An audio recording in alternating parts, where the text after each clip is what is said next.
Hello learners, welcome to academy. मैं प्रियंका स्वागत करती हूँ आपका करंट अफेयर्स के डेली सेशन में, जहां हम एमसीक्यू सीरीज के साथ क्वेश्चंस बेसिक स्टैटिक कवर करते हैं। चलिए, इन दिनों चर्चा में रहे कुछ महत्वपूर्ण मुद्दों की चर्चा करते हैं और जो कि हमारे एग्जाम पॉइंट ऑफ व्यू से काफी रहने वाले हैं। Let's start this session. शुरू करते हैं। पहला हमारा जो न्यूज है वो रिलेटेड है आपका एशियन डेवलपमेंट बैंक से। इन दिनों चर्चा में रहा आपका एशियन डेवलपमेंट बैंक, ठीक है। इसके बारे में कि इस एशियन डेवलपमेंट बैंक ने भारत को 4.5 बिलियन लोन जो है प्रोवाइड कर, ठीक है। ये जो है हमारे जो इंडिया विजन है विकसित भारत 2047 के विजन को पूरा करने में फंड प्रोवाइड कर मदद करने वाली है। चलिए, इससे रिलेटेड कुछ और इन्फॉर्मेशन के बारे में चर्चा करते हैं कि एडीबी ने 5-year प्लान दिया है for urban infrastructure in India. Mainly जो है इसका मुख्य फोकस जो रहेगा वो है हमारे देश की शहरी अवसंरचना का विकास करना है, यानी कि अर्बन इंफ्रास्ट्रक्चर डेवलपमेंट करना है, राइट। और इसमें और भी कुछ अन्य प्रावधान है जो कि अर्बन इंफ्रास्ट्रक्चर में मेट्रोज, आरआरटीएस यानी कि रीजनल रैपिड ट्रांजिट सिस्टम, ठीक है, इसको भी डेवलप करना है। और सस्टेनेबल अर्बनाइजेशन पे हमें जो है हमारा मेन फोकस इन मुद्दों पर, इन क्षेत्रों में रहेगा, ठीक है।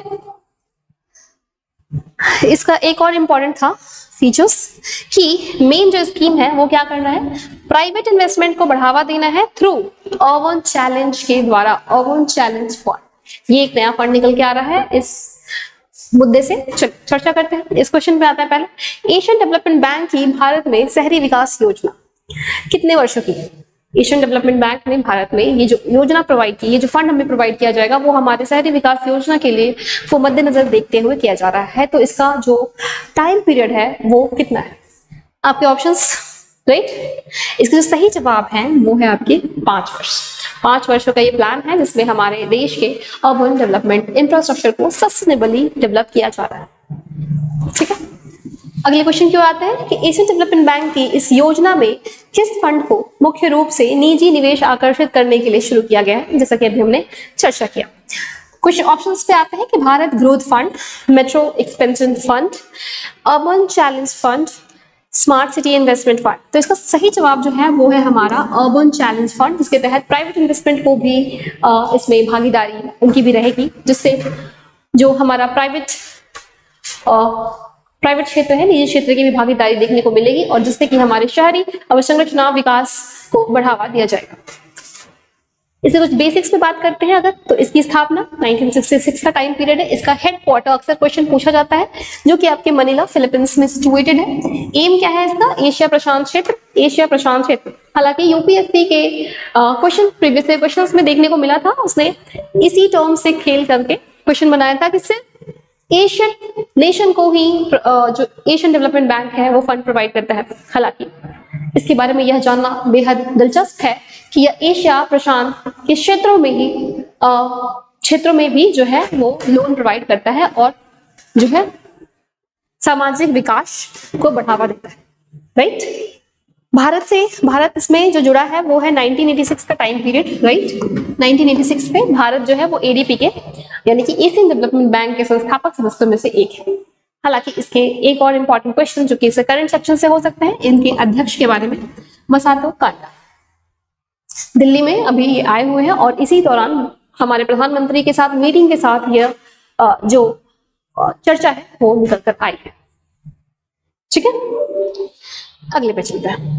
अगला जो हमारा न्यूज है वो है एनवायरमेंट सेक्शन और इंटरनेशनल सेक्शन से, जो कि कह रहा है हवाई आइलैंड के बारे में चर्चा में है कि हवाई ने है इंप्लीमेंट किया है अपने यहाँ का पहला क्लाइमेट इम्पैक्ट फी, ठीक है। जैसे कि हम जानते हैं कि हवाई जो है वो यूएस का ही पार्ट है और इसने जो है अपने यहाँ इंप्लीमेंट किया है।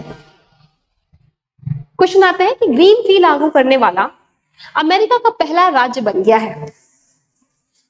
ऑप्शन कैलिफोर्निया, फ्लोरिडा, हवाई, न्यूयॉर्क। तो ये है हवाई जिसने अपने यहाँ ग्रीन फी लागू किया है। इसका जो मुख्य उद्देश्य है वो है वहां पे सस्टेनेबिलिटी को बढ़ावा देना, पर्यावरण से संबंधित मुद्दों को डील करना और प्रोटेक्शन और जैसा कि हम जानते हैं कैलिफोर्निया के जंगल में अभी इसी वर्ष हमने भीषण आग की घटना देखी, जो कि बदलते पर्यावरण और संकट का जो एक डायरेक्ट इम्प्लीकेशन हमें देखने को मिल रहा है, और हमें ग्लोबल वार्मिंग चैलेंज का सीधा एग्जाम्पल आपकी कैलिफोर्निया के जंगल में लगी भीषण आग देखने को मिलती है। हालांकि आग कैलिफोर्निया के जंगल में जो है वो एक सामान्य घटना है, किंतु जिस तीव्रता के साथ, जिस इंटेंसिटी के साथ कैलिफोर्निया के जंगल में आग देखने को मिली, वो ग्लोबल वार्मिंग चेंज का एग्जाम्पल है। इन सब चीजों से और सीख लेते हुए हवाई ने अपने यहाँ जो है वो ग्रीन फी लागू किया है, ताकि वो इस तरीके के मुद्दों को और इस तरीके से मुद्दों से, इस तरीके की समस्याओं से, चुनौतियों से निपटने के लिए वो अपने आप को पहले से ही तैयार करे। ठीक है, इसमें वो 0.75% एडिशनल टैक्स लेगा होटल और क्रूजेस पे। ठीक है, चलिए इसमें क्या करेगा, funding for green jobs, revenue भी उसके जनरेट हो जाएंगी। सिग्निफिकेंस है क्लाइमेट फी लेगा और टूरिस्ट पे, जो भी वहां पे टूरिस्ट जाएंगे उनसे एक तरीके का क्लाइमेट फी है, ताकि हवाई जैसा कि जानते हैं हवाई बेहद जो आपका खूबसूरत क्षेत्र है, खूबसूरत प्लेस है, जहां पे बड़े मात्रा में टूरिस्टर्स जाते हैं। ठीक है, नेक्स्ट जो हमारा है वो भी हमारा पर्यावरण के क्षेत्र से संबंधित टॉपिक है, जो कि बहुत इंपॉर्टेंट है और इंटरनेशनल रिलेशंस में भी देखने को मिलता है।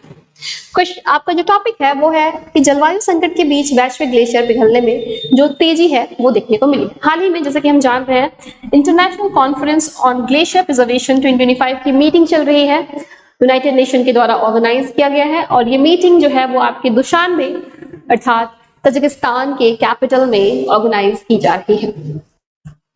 ठीक है, यहाँ पे कुछ रिजल्ट निकल के कुछ, हालांकि ये जो मीटिंग है वो 1 जून को ही आपकी समाप्त हो चुकी है। कुछ आउटकम्स इस तरीके कुछ मेजर आउटकम्स नहीं निकले हैं, क्योंकि जो ग्लेशियर्स जिस स्पीड से पिघल रहे हैं, और हम पेरिस क्लाइमेट में जो डील हुआ था कि 2 डिग्री तापमान को बरकरार रखना, हम उसमें नाकामयाब हो गए। हमने बड़े जो टेम्परेचर राइज है वो कॉन्स्टेंटली और कंटिन्यूअसली बढ़ने देखने को मिल रहा है, बढ़ते ही जा रहा है। ये घटना जो है कई सारे ग्लेशियर्स का पिघलना जो है उसमें तेजी देखी गई है। ठीक है, तो क्वेश्चंस पे आते हैं कि ग्लेशियरों पर पहला संयुक्त राष्ट्र सम्मेलन जो है वो कहाँ आयोजित किया गया। और हाँ, ये क्वेश्चन इसलिए भी इंपॉर्टेंट है क्योंकि ये जो है पहला यूएन मीटिंग है जो कि डील कर रहा है ग्लेशियर। ठीक है, ऑप्शंस पे आते हैं स्विट्जरलैंड, कनाडा, तजिकिस्तान, नॉर्वे। ठीक है, तो इसका सही जवाब है वो है आपका तजिकिस्तान। दुशानबे में अभी जो है ये यूएन ग्लेशियर कॉन्फ्रेंस जो है वो कंक्लूड हुआ है। ओके, अगले इससे रिलेटेड कुछ और इन्फॉर्मेशन फैक्ट्स देखते हैं। अध्ययन से पता चला है कि ग्लेशियर अपने जिस अपेक्षा से वो अधिक जो है तीव्र गति से पिघलने की जो दर है उसमें वृद्धि देखी गई है। तजिकिस्तान में ग्लेशियरों पर पहले संयुक्त राष्ट्र सम्मेलन में इस बात पर जोर दिया गया कि वैश्विक तापमान को हमने पेरिस क्लाइमेट में, जो कि हमारा COP21 पेरिस में हुआ था, उसमें जो है हमारी जो टारगेट थी 1.5 डिग्री सेल्सियस रखने की थी। ठीक है, किंतु हम उसमें कामयाब नहीं हो सके हैं। एंड ग्लेशियर की बर्फ जो है वो काफी हद तक बचाया जा सकता है यदि हम 1.5 डिग्री सेल्सियस के तापमान तक बनाए रख सकते थे, किंतु हमने वो जो टारगेट है अभी उसको अचीव नहीं किया जा सका है। और तापमान जो है मजबूत जलवायु नीतियों के बिना तापमान जो है वो 2.7 डिग्री सेल्सियस तक पहुंच सकता है यदि हम बेहतर रणनीति के साथ अपने कर्तव्यों का पालन ना करें, देश अपने कर्तव्यों का पालन ना करें, वैश्विक स्तर पर इसमें कोई बड़ी कार्यवाही ना, सकारात्मक कदम उठाए जाए, तो ये इस लेवल तक पहुंच सकता है कि जो द्वीपीय देश हैं, छोटे छोटे जो आपके समुद्र में द्वीपीय देश हैं, इन देशों में गंभीर संकट देखने को मिल सकती है। और सी लेवल का राइज होना बहुत बड़ा चुनौती है। आने वाले वर्षों में कई सारे देशों की राजधानी जो है वो इस जलवायु संकट से जूझेगी। ठीक है, जिससे क्या है ग्लेशियर का विनाशकारी नुकसान हो सकता है और जल आपूर्ति और समुद्र के स्तर पर जो है वो गंभीर प्रभाव देखने को मिल सकता है। ठीक है, तो ये है इसमें जिस UN ग्लेशियर कॉन्फ्रेंस मीटिंग में इन बिंदुओं पर चर्चा की गई। तो अगला क्वेश्चन है, अभी हाल ही में एक नया हमारी जो GST का कलेक्शन है उसमें GST कलेक्शन में जो है वो जंप देखा गया है 16.4% का और 2.1 लाख करोड़, ठीक है, मई में हुआ है। बट इससे रिलेटेड क्वेश्चंस, मई 2025 में भारत का जो है सकल GST संग्रह कितना था, यही क्वेश्चन है। ऑप्शंस पे आते हैं 1.72 लाख करोड़, 2.01 लाख करोड़, 2.5 लाख करोड़, 1.5 लाख करोड़। इसका जो सही जवाब है, जैसे कि अभी चर्चा किया, 2.01 लाख करोड़। इससे रिलेटेड बेसिक इंफॉर्मेशन पे हम चर्चा करें कि GST कैसा कर है भाई, तो GST है जो हमारा इनडायरेक्ट टैक्स है, ठीक है, ये इंपॉर्टेंट है। और जैसे कि हम जानते हैं इसमें वैट, सर्विस टैक्स और आपके उत्पाद शुल्क आदि कई सारे जो टैक्स सिस्टम थे हमारे, उसको इसी में जो है एक साथ मर्ज कर दिया गया है। और अब जो है एक system, one nation one tax system है हमारे यहाँ, जो कि आपका GST है, ठीक है। अलग अलग करों की जगह ले ली है और यह वस्तुओं और जो है सेवाओं पे यानी कि गुड्स एंड सर्विसेज की ऊपर ये टैक्स लगता है, इट्स इनडायरेक्ट टैक्स, ये इंपॉर्टेंट है। अगला, GST आपूर्ति श्रृंखला जो है हमारा क्यों लाया गया था, जैसे कि हम जानते हैं जो डबल टैक्सेशन सिस्टम था हमारा, डबल टैक्सेशन सिस्टम से निपटने के लिए आपका GST जो है उसको लागू किया गया था। और लागू कब से किया गया था, ये इंपॉर्टेंट, आज भी क्वेश्चन पूछा जाता है यहाँ से कि 1 जुलाई 2017 को ये लागू किया गया था, ठीक है। अगला, इससे रिलेटेड एक और इन्फॉर्मेशन कि आर्टिकल 279A, ये बहुत इंपॉर्टेंट है। आर्टिकल 279A GST काउंसिल की बात करता है, जो कि कॉन्स्टिट्यूशनल बॉडी है, ठीक है। और जो है इसमें हमारे जो केंद्रीय वित्त मंत्री हैं वो अध्यक्ष होते हैं। सभी राज्य और केंद्र शासित प्रदेश के जो वित्त मंत्री हैं वो भी इसमें शामिल होते हैं एज अ मेंबर, ठीक है। और यहाँ पे आपका जो वोटिंग राइट है 75% जो है, आपको किसी भी नए कराधान को लागू करने के लिए 75% आपको वोट चाहिए। इसके अलावा इसमें और इन्फॉर्मेशन कि स्टेट के पास, सेंट्रल के पास कितने वोटिंग पावर होते हैं, इसकी चर्चा। केंद्र सरकार के पास जो है हमारे 1/3 जो है 1/3 वोटिंग पावर होते हैं, वहीं आपके राज्यों के पास 2/3 वोटिंग पावर होते हैं। ये थे इसके statics question, statics facts. Next जो हमारा न्यूज है वो हमारा NGT से है, यानी कि नेशनल ग्रीन ट्रिब्यूनल से है। हाल ही में नेशनल ग्रीन ट्रिब्यूनल ने क्या किया है, मसाला मैन्युफैक्चरर्स को डांट लगाई है और नियम का यानी कि प्लास्टिक वेस्ट मैनेजमेंट जो हमारा रूल है उसके उल्लंघन पर मसाला यानी कि पान मसाला जो मैन्युफैक्चरर्स हैं उन्हें जो है सुनाई है, ठीक है। आगे चलते हैं और इनके हम देख रहे हैं जस्टिस प्रकाश श्रीवास्तव, जो कि अभी हाल में NGT के आपके प्रेसिडेंट हैं, ठीक है। तो क्वेश्चन पे आते हैं कि which regulatory body has sought the center's reply regarding enforcement of plastic waste management rules for gutkha, pan masala and tobacco manufacturers. Plastic waste management जो रूल है हमारा, इसका उल्लंघन अभी हाल ही में पान मसाला जो कंपनी है और इसके विनिर्माणकर्ता ने जो इस रूल की अवहेलना की है उस पर NGT ने बड़ी खरी इन्हें सुनाई। तो है आपके NGT यानी कि नेशनल ग्रीन ट्रिब्यूनल बॉडी, इनके बारे में चर्चा करते हैं कि हाल ही में NGT ने इन्हें नियमों के उल्लंघन पर इनसे जवाब मांगा है और पर्यावरण मानदंडों का पालन न करने पर इनसे जो है इन्हें सुनाई है।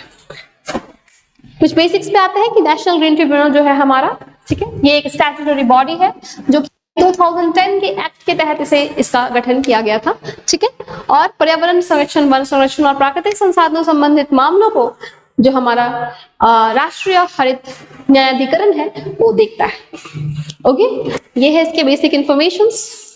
एंड इसके अलावा जो इसके इंफॉर्मेशन है कि ये जो है वो प्राकृतिक न्याय सिद्धांतों का पालन करता है, यानी कि नेचुरल जस्टिस का पालन करता है और ये किसी तरीके के सिविल प्रोसीजर कोड से बाउंड नहीं होता है। ये प्रीवियस ईयर का क्वेश्चन भी रहा है। चलिए आगे, प्लास्टिक वेस्ट मैनेजमेंट रूल की बात करें तो प्लास्टिक वेस्ट मैनेजमेंट रूल 2016 में आया था। इसमें ठीक है। और प्लास्टिक प्रदूषण को कम करने के लिए मेनली इसका जो ऑब्जेक्टिव था, ठीक है। और इसमें क्या है कि जो सिंगल यूज प्लास्टिक्स हैं, ठीक है, स्ट्रॉ, कटलरी, इन पर प्रतिबंध लगाने की बात जो है वो प्लास्टिक वेस्ट मैनेजमेंट रूल के तहत की जाती है। और यदि आप ऐसा ना करते हैं, इस नियम के उल्लंघन करते हुए पाए जाते हैं, तो दंड का प्रावधान भी इसमें निर्धारित है। और क्या प्रावधान है? उत्पादकों को प्लास्टिक कचरा को इकट्ठा करना, उसका पुनर्चक्रण करना, ठीक है। ये जो है प्रोड्यूसर पर एक्सटेंडेड इनकी जो लायबिलिटी है, ये एक्सटेंडेड प्रोड्यूसर रिस्पॉन्सिबिलिटी सेट की गई है, यानी कि उत्पादक के ऊपर जवाबदेही है कि वो रिसाइकलिंग का भी, जो प्लास्टिक है उनके रिसाइकलिंग का भी वो कार्य करे। हालांकि भारत और चीन या अन्य देशों में भी इस तरीके के जो कानून है, मोस्टली हम कह लें कि इस तरीके के प्रदूषण में, प्लास्टिक प्रदूषण में चीन और भारत जो है वो अग्रणी है, ठीक है। और प्रोड्यूसर्स द्वारा ईपीआर की अवहेलना देखने को मिलती है। और क्या है इसमें फंक्शंस, इसमें और क्या फैसिलिटीज हैं, ठीक है। और इसके जो फीचर्स हैं इस रूल्स के, उस पर चर्चा करें कि waste should be segregated at source, source पे ही जो है वेस्ट को सेग्रीगेट यानी कि अलग अलग करना जरूरी है। And open burning and littering of plastics जो है वो प्रोहिबिटेड है। खुले में जो बर्निंग है प्लास्टिक्स की वो प्रोहिबिटेड है। Promote use of recycle plastic, तो ये सारे इस रूल्स की यानी कि प्लास्टिक पेस्ट मैनेजमेंट रूल्स 2016 के प्रावधान थे। इससे रिलेटेड अब हम कुछ क्वेश्चन स्टैटिक्स के देखते हैं कि what is extended producer responsibility in plastic waste management. ये बताएं क्या है एक्सटेंडेड प्रोड्यूसर रिस्पॉन्सिबिलिटी। इसका जो सही जवाब है, producers are responsible for collecting and recycling plastic waste degenerate. बिल्कुल यही है इसका जो सही जवाब, राइट, सॉरी, यही है इसका सही जवाब कि प्लास्टिक अपशिष्ट को एकत्रित करना और उसको रिसाइकिल करना प्रोड्यूसर्स की रिस्पॉन्सिबिलिटी है। ओके, अगले क्वेश्चन की ओर चलते हैं कि which of the following single use plastics are banned, ठीक है, जो है वो बैंड है under the plastic waste management rules. बताएं, अभी हमने चर्चा भी किया है इसका सही जवाब है वो है प्लास्टिक स्ट्रॉज एंड कटलरीज। इन सबको जो है वो these are single use plastic. Single use plastic क्या होता है? जिसका हम एक बार में ही यूज करके फिर उसका अगले बार कोई यूज नहीं होता है।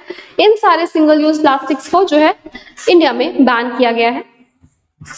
ठीक, अगले क्वेश्चन की ओर चलते हैं। What does the plastic waste management rule say about burning plastic waste? बताएं, ये भी बहुत बेसिक सा क्वेश्चन है। Open burning is allowed with permission, ऐसा है क्या? बिल्कुल नहीं। Open burning and littering are banned, बिल्कुल। जो जवाब है जो सही है कि ओपन बर्निंग एंड किसी तरीके का प्लास्टिक लिटरिंग बैन्ड है प्लास्टिक वेस्ट मैनेजमेंट रूल 2016 के तहत। ठीक है, अगले क्वेश्चन की ओर चलें।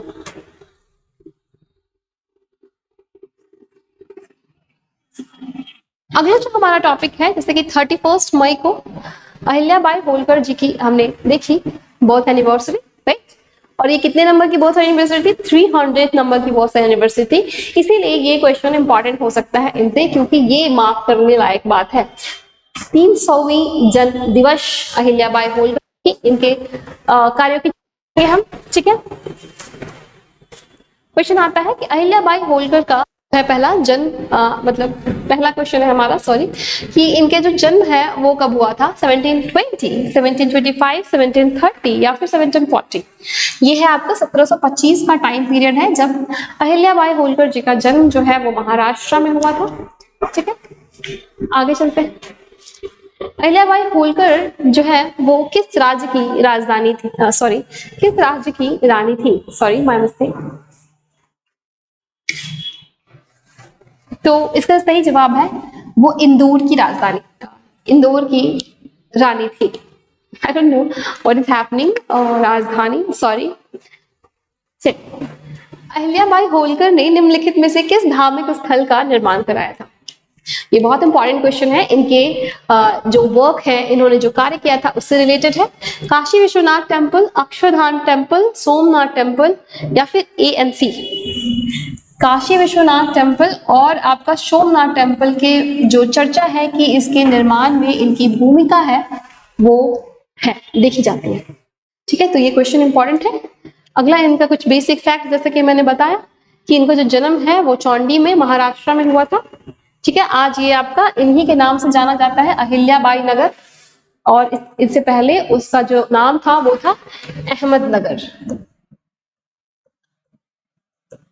और आज जो है ये इन्हीं के नाम से फेमस है, right, Ahilyabai Nagar, right. Okay, I hope writing is clear. And इनके ससुर थे मल्हार राव होलकर के निधन इंदौर की रानी बनी। ये इंपॉर्टेंट है और ये सारे इनके काम हैं। कार्य योजना की बात करें, धर्म स्थलों का निर्माण, काशी विश्वनाथ मंदिर, दशमेध घाट, गौरी सोमनाथ मंदिर, इन सब में इनकी भागीदारी देखी गई है। इंदौर का विकास करना भी जो विकास है इसमें इनकी भूमिका है। Okay, and one more additional information Sanchi stupa से रिलेटेड है, सांची स्तूप के बारे में भी। सांची स्तूप का जो है संरक्षण का कार्य भी इन्होंने किया था। अगले, न्यायप्रिय लोक कल्याणकारी, बहुत इंपॉर्टेंट है, इन्होंने इस क्षेत्र में भी कार्य किया है, सांस्कृतिक कार्यक्रम भी किया है, महिला अधिकार और सामाजिक कल्याण के लिए भी इनको जाना जाता है। ये बहुत इंपॉर्टेंट पर्सनालिटी है अहिल्याबाई होलकर जी। ओके, नेक्स्ट, इनको कुछ ओनर्स अभी रिसेंटली जो इनको ओनर दिया गया है यानी सम्मान, महाराष्ट्र सरकार ने 681 करोड़ रुपए स्मारक योजना परियोजना जो है वो शुरू की है। चलिए, अगला जो हमारा टॉपिक है वो है प्रधानमंत्री जी के नेतृत्व में शुरू की गई पीएमई ड्राइव है। मार्च 2026 तक शहरी भारत में 14,028 इलेक्ट्रिक बसें जो है यानी कि ई बस चलाने हैं। ये इसलिए ये चर्चा में रहा पीएम ई ड्राइव। इसके कुछ बेसिक्स कि पीएम ई ड्राइव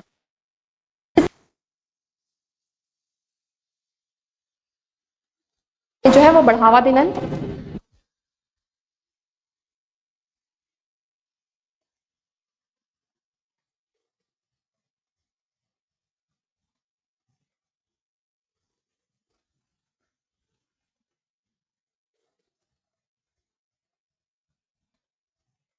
सॉरी, थोड़ा कफ इश्यूज है, सॉरी।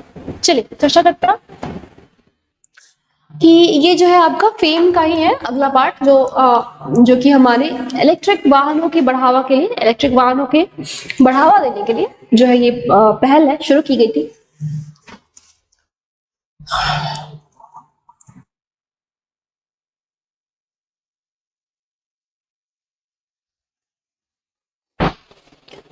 ठीक है, तो क्या है इसमें कुछ प्रोग्रेस देखने को मिला है कि जो बड़े इलेक्ट्रिक और 3 व्हीलर्स की जो बिक्री है उसका लक्ष्य जो है 75% से अधिक हो गया है। हमने जो टारगेट है उसको एक्सटेंड कर दिया है। इलेक्ट्रिक 2 व्हीलर्स लक्ष्य के लिए 48% तक जो है हमारा लक्ष्य पहुंच गया है। ठीक है, ये सारे इसके बेसिक इन्फॉर्मेशन है जो कि और आपके चर्चा में बने रहे हैं। चलिए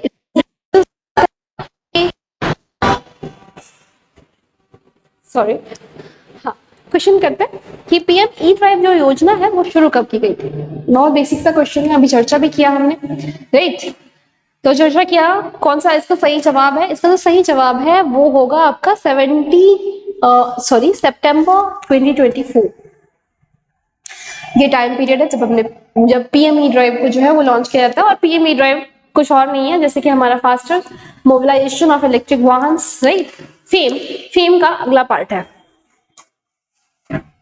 अगले क्वेश्चन की ओर आते हैं। पीएम ई ड्राइव जो योजना है इसके तहत इलेक्ट्रिक वाहनों की किस श्रेणी ने अपने बिक्री लक्ष्य का 75% जो है वो पार कर लिया है? बताएं। ये बहुत अभी रीसेंट आपका जो करंट का मुद्दा रहा उससे क्वेश्चन है कि ये लार्ज इलेक्ट्रिक 3 व्हीलर्स जो है इसमें 75% बिक्री का जो लक्ष्य है इसने पार कर लिया है, इसलिए ये चर्चा में बना रहा। ओके, अभी रिसेंट हमने देखा कि कोविड के केसेस बहुत तेजी से बढ़ रहे हैं और ये क्वेश्चन उसी से रिलेटेड है कि हाल की तारीख में भारतीय राज्यों में सबसे अधिक सक्रिय कोविड-19 मामले हैं किस राज्य में देखने को मिल रहा है? तो इसका सही जवाब है वो है आपके केरल में। राइट। व्याख्या कि केरल में सबसे ज्यादा कोविड के केसेस देखने को मिल रहे हैं और आप सबसे यही रिक्वेस्ट है कि आप सभी भी कोविड से एहतियात बरतें। अभी हाल ही में कोविड से मौत की भी खबर सामने आई है, 6 लोगों की मौत दिल्ली में अब तक, आज सुबह तक की ये न्यूज है कि देखने को मिली है। अगले क्वेश्चन की ओर बढ़े कि what action did former US president Donald Trump, यहाँ पे फॉर्मर नहीं है, इस क्वेश्चन को छोड़ते हैं और चर्चा में क्यों रहा ये वाला क्वेश्चन, उस क्वेश्चन में थोड़े एरर है। चर्चा करते हैं। मुद्दा रहा है कि अभी जो है आपके ट्रंप घोषणा की है कि स्टील और एल्यूमिनियम आयात पर जो टैरिफ है, ठीक है, जो टैरिफ है उसने घोषणा की है कि हम दुगना करने वाले हैं, ठीक है, 50% किया जाएगा, जिससे व्यापार वार्ता प्रभावित होंगी। जाहिर सी बात है ज्यादा इंडिया के जो इंटरेस्ट है उसको इम्पैक्ट होने वाला है, ठीक है। क्या इम्पैक्ट होने वाला है? भारत पर इसका प्रभाव होने वाला है कि भारत ये जो है टैरिफ बढ़ाकर जो 50% कर दिया जाएगा, इससे क्या होगा, भारत के लगभग $4.6 बिलियन के निर्यात को नुकसान पहुंचेगा, ऑब्वियस है, ठीक है। तो भारत को क्या करना चाहिए? भारत को WTO के तहत जवाबी कार्रवाई यानी कि रिटेलिएशन हम लोग को भी लगाना चाहिए, जो टैरिफ वगैरह है। और इसके अलावा भारत को जो है वो अपने एक्सपोर्ट नेशन है उसमें डाइवर्सिफाई करना चाहिए। हमें यूरोपियन यूनियन के साथ या अन्य देशों के साथ जो है अपने व्यापार को बढ़ावा देना चाहिए, राइट। हाल ही में खबरों में रहा, अभी अगले क्वेश्चन पे आते हैं, खबरों में रहा पेरिटो मोरेनो ग्लेशियर। अब बताएं इसके बारे में चर्चा करें।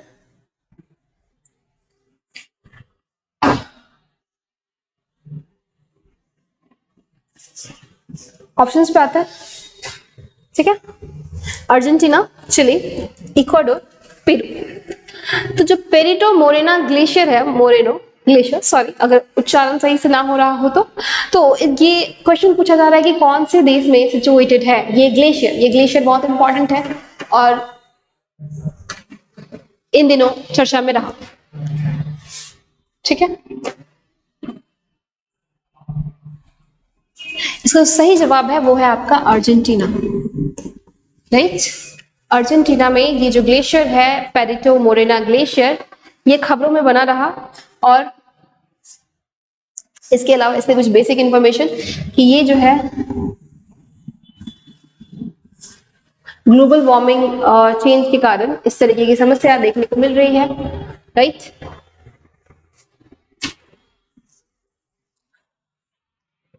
अगले क्वेश्चन पे चलते हैं।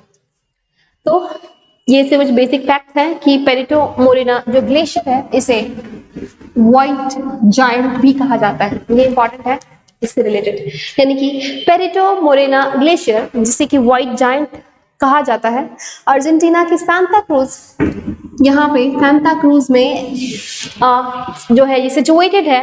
और इससे क्या है कि इसके दक्षिण अमेरिका के एंडीज पर्वत में स्थित है। और चूंकि हम जानते हैं एंडीज पर्वत जो है वो आपके साउथ अमेरिका कॉन्टिनेंट सिचुएटेड है, जो कि अर्जेंटीना और जितने भी आपके वेस्टर्न नेशन हैं जो कि कोस्ट से लगे हुए हैं वो सारे नेशन से जो आपकी एंडीज पर्वत है उनका जो प्रसार है, एक्सटेंट है, वो देखा जाता है, राइट, देखने को मिलता भी है। तो ये इंपॉर्टेंट है यहाँ से रिलेटेड इंफॉर्मेशन। और कुछ बेसिक इंफॉर्मेशन कि लॉस ग्लेशियर्स नेशनल पार्क यहाँ पे एक है बहुत इंपॉर्टेंट जिसका नाम है लॉस ग्लेशियर नेशनल पार्क। ये क्या है? ये ना यहाँ पे यूनेस्को साइट है, ये इंपॉर्टेंट है। इसी जगह के पास एक इंपॉर्टेंट यूनेस्को साइट है, ठीक।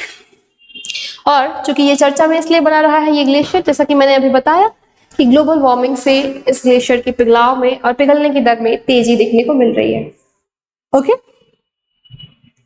अगले क्वेश्चन की ओर चलते हैं। किस संगठन ने ध्रुवा डिजिटल यानी कि इसका जो फुल फॉर्म है वो है आपका digital hub for reference and unique virtual address, इसके बारे में कि ध्रुव, ठीक है, ये इंपॉर्टेंट है कि ध्रुव जो है नामक नीति की शुरुआत किस संस्था ने की है? ऑप्शंस पे आते हैं नाबार्ड के द्वारा, डिपार्टमेंट ऑफ पोस्ट के द्वारा, ठीक है, RBI के द्वारा या फिर आपका डिपार्टमेंट ऑफ कॉमर्स के द्वारा। इसका सही जवाब है वो है आपका डाक विभाग। डिपार्टमेंट ऑफ पोस्ट के द्वारा हाल ही में ध्रुवा जो है इनिशिएटिव ध्रुवा लॉन्च किया गया है, ठीक है, जो कि आपका रिलेटेड है वर्चुअल एड्रेस से। अभी हाल ही में चर्चा में रहा था डिपार्टमेंट ऑफ पोस्ट आपका, किस लिए था?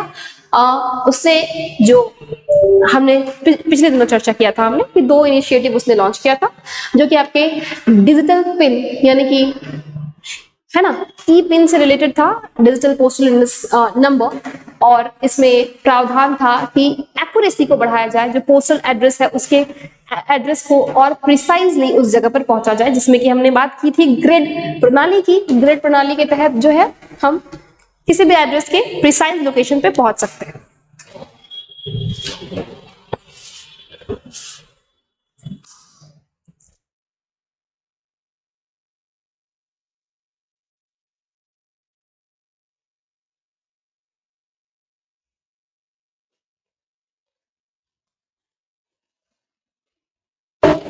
तो ध्रुवा जो है जिसका मतलब है डिजिटल वर्चुअल एड्रेस, ठीक है, ये इसके बेसिक है। और ये क्या करेगा कि देश भर में जो है digital address, digital public infrastructure को बनाने में DPI, right, digital infrastructure, digital public infrastructure के बारे में अभी हमने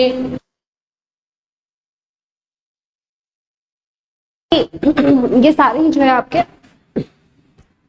पब्लिक इंफ्रास्ट्रक्चर है जो कि डिजिटली और जो है हमारा डिजिटल भारत का जो मिशन है उसके लिए मददगार साबित हो सकते हैं, ठीक है। इसी ये जो पहल है ध्रुवा किया गया है, ठीक।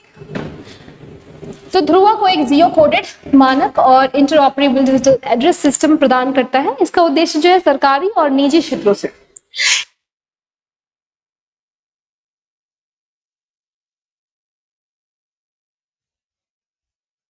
ये इसके मेन गोल है। और सॉरी थोड़ा गला खराब है, तो ये इसके मेन गोल है, राइट। चलिए आगे चर्चा करते हैं। क्लाउड सर्विसेज के बारे में हमने सुना है, तो ये जो है वो आपका address as a cloud, sorry address as a service की तरह से काम करेगा, राइट। जो कि क्या करेगा, यूजर्स को अलाउ करेगा अपने एड्रेस को मैनेज करना, डेटा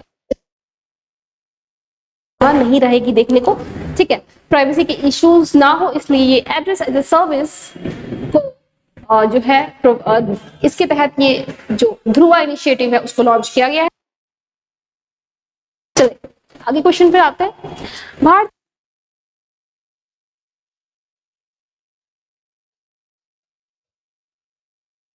अभी ये आपका हिस्ट्री के सेक्शन से इंपॉर्टेंट है, राइट। तो हिस्ट्री के सेक्शन में बात करते हैं। ऑप्शन पे आता है कुमारी, कोयम्बटूर, कृष्णागिरी या फिर मदुरई। इसका सही जवाब है ना वो है आपका कन्याकुमारी। तो कन्याकुमारी से जो है हमें नवपाषाण कालीन चट्टान जो है हमें उसकी प्राप्ति हुई है, किया गया है यहाँ से। आई है उसने रिसेंटली यहाँ पे फाउंड किया है। And neolithic age to sharpen weapons, ठीक। चलिए कवाल टाइगर रिजर्व से रिलेटेड एक क्वेश्चन है जो कि हमारा एनवायरमेंट से, तो टाइगर रिजर्व से रिलेटेड क्वेश्चन है कि किस स्टेट में लोकेटेड है वो चर्चा में बना रहा है।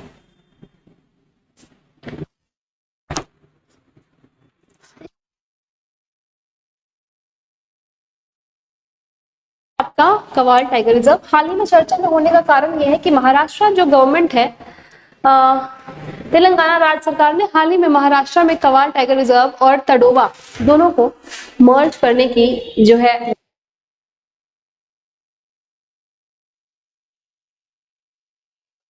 की ज्वाइंट जो पहल है वो, ताकि इन दोनों टाइगर रिजर्व को जो है वो जो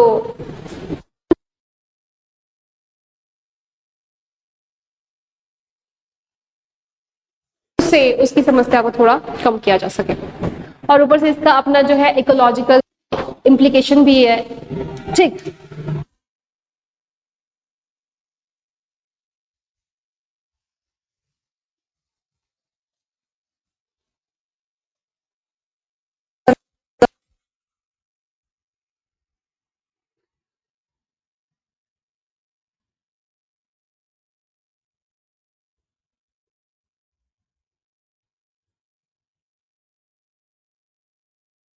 2 बार, ठीक है।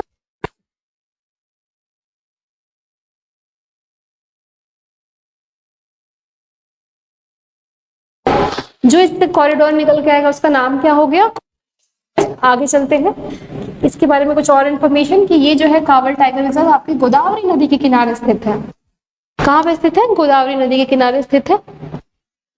इन्फॉर्मेशन। चलिए अगला जो क्वेश्चन है हमारा इन दिनों चर्चा में रहा, फ्लोरेंस नाइटिंगेल अवार्ड्स। तो क्वेश्चन देखिए, Florence Nightingale award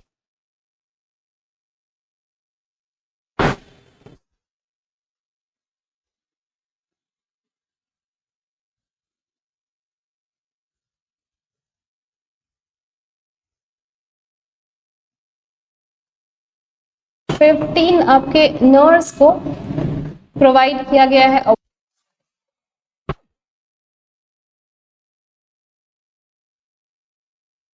health, right, ministry of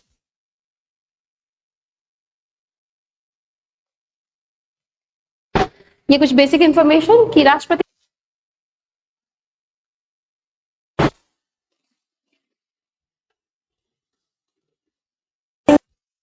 उत्कृष्ट उनका जो योगदान होता है इस आधार पर ये अवार्ड जो है वो प्रोवाइड की जाती है। एंड अभी रिसेंटली 15 नर्सेस को हमारे राष्ट्रपति के द्वारा ये अवार्ड जो है वो दिया गया 3 में की गई थी। अगले क्वेश्चन की ओर आता है, ये उसी के बारे में बेसिक इंफॉर्मेशन कि इसमें जो है वो 1 लाख रुपए का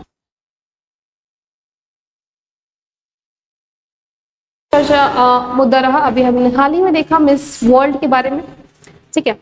मिस वर्ल्ड का खिताब किसने जीता है? तो मिस वर्ल्ड का खिताब जीता है सुचिता चुआंगश्री ने, जो कि थाईलैंड की है, ठीक है। थाईलैंड की ओपल सुचाता चुआंगश्री, राइट, ने मिस वर्ल्ड 2025 का टाइटल जो है वो जीता है।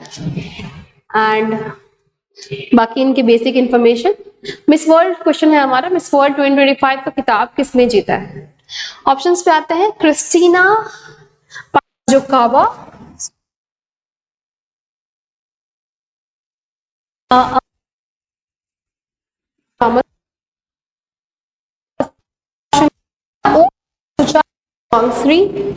Last option Harnath Chandu. ये तो बिल्कुल एलिमिनेट करने के लिए इजी होगा, राइट। चलिए इसके जो सही जवाब है वो सभी को पता चल गया कि चुआंगश्री जो है वो मिस इंडिया 2025 का खिताब उन्होंने जीता है। और भारत की बात करें तो भारत की तरफ से जो है हमारा निकिता पोरवाल जो है वो इंडिया को रिप्रेजेंट कर रही थी। और चूंकि हम ये भी जान लें कि जो मिस इंडिया 2025 जो है वो आयोजित कहाँ किया गया, वो आपका भारत। तो मिस वर्ल्ड जो आप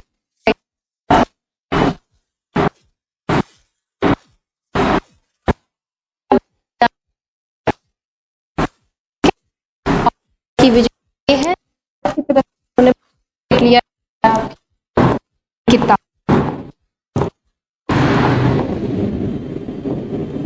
निकिता पोरवाल, ओके। तो भारत की तरफ से रिप्रेजेंट करता है ये हमारी,